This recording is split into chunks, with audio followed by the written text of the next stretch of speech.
আসসালামু আলাইকুম, শুভ সকাল সবাইকে। আজকে আমি অনেক সুন্দর একটা জায়গায় বসে আছি। এটা হচ্ছে নোটারি হসপিটালের ওল্ড এজ হোম। তো এই জায়গাটা যেহেতু নোটারি হসপিটালে আমার বাচ্চাটাকে রাখছি, তো এখানকার পরিবেশটাকে একটু আপনাদেরকে দেখাবো, বুঝছেন? পরিবেশটা অনেক সুন্দর। আমি বর্তমানে বসে আছি, দেখেন কোথায়, সুন্দর একটা জায়গায়। দেখেন এখানে বসে আছি, রিল্যাক্স করতেছিলাম একটু। অনেক সুন্দর পরিবেশ না? দেখেন, আমার কাছে এই সবুজ শ্যামল এই প্রকৃতির এই দৃশ্যগুলো দারুণ লাগে। তো এই সাইডে আপনাদেরকে একটু দেখাই যাইতে যাইতে। এই সাইডটা টোটাল এমন, এটা হচ্ছে old age home. Old age home সম্পর্কে তো কম বেশি ধারণা আছে, যেটাকে বাংলায় বলে বৃদ্ধাশ্রম। নসিকাতারের একটা গান ছিল না, সেই গানের কলির মতো, যাদের সন্তান শেষ বয়সে ভার বহন করতে পারে না অথবা দেখার কেউ নাই। হ্যাঁ, সন্তান আছে, অনেক জায়গায় আছে, শিক্ষিত আছে, বড় বড় জায়গায় আছে, কিন্তু তাদেরকে পিতামাতা টেক কেয়ার করার মতো জায়গা নাই। তাদের জন্য সর্বসকলের শেষ জায়গাটা হচ্ছে এই বৃদ্ধাশ্রম।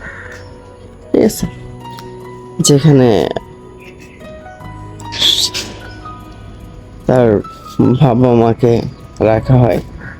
ওই যে আপনাদের একটু দেখায় লেখা, notary Kenayet Ali Anowara Khatun old home, এখানে দেখতে পাচ্ছেন। আর হসপিটালের যেখানে আছে যাব, এখন লিফটে উঠবো। আমাদের হচ্ছে 4th তলায় আছি আমরা।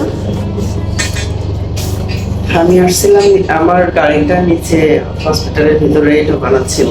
তো বলছিল আপনি সকালবেলায় এসে একটু গাড়িটা বাইরে রাখবেন, মানে ওল্ড হোমের পাশে রাখবেন। তো ওখানে রাখছি। এবার আমাদের কেবিন নিয়ে চলে আসছে। আজকে আমাদের রিলিজ করবে এই যে আমার এখন আমার আব্বুটা এখন ঘুমাচ্ছে। আর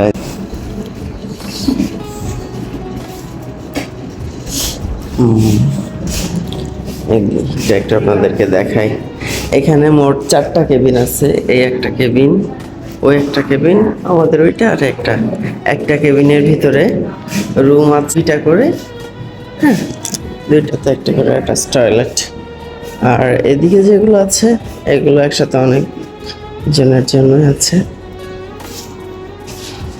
তো ওই সাইডে যেহেতু মহিলারা আছে, সেই ক্ষেত্রে আমি আর গেলাম না বা আপনাদের দেখাচ্ছি না, এই হচ্ছে বিষয়। তো ঠিক আছে, সবাই ভালো থাকেন।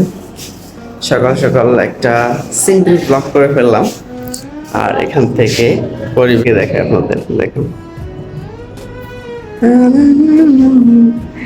এইদিকে আবার জুম করলে বেশ অনেক কিছু দেখা যায়, বাট চাচ্ছি না জুম করতে, কারণ কোথায় কি নজরে চলে আসে, তার থেকে না দেখাই ভালো। সবাই ভালো থাকুন, আল্লাহ হাফেজ।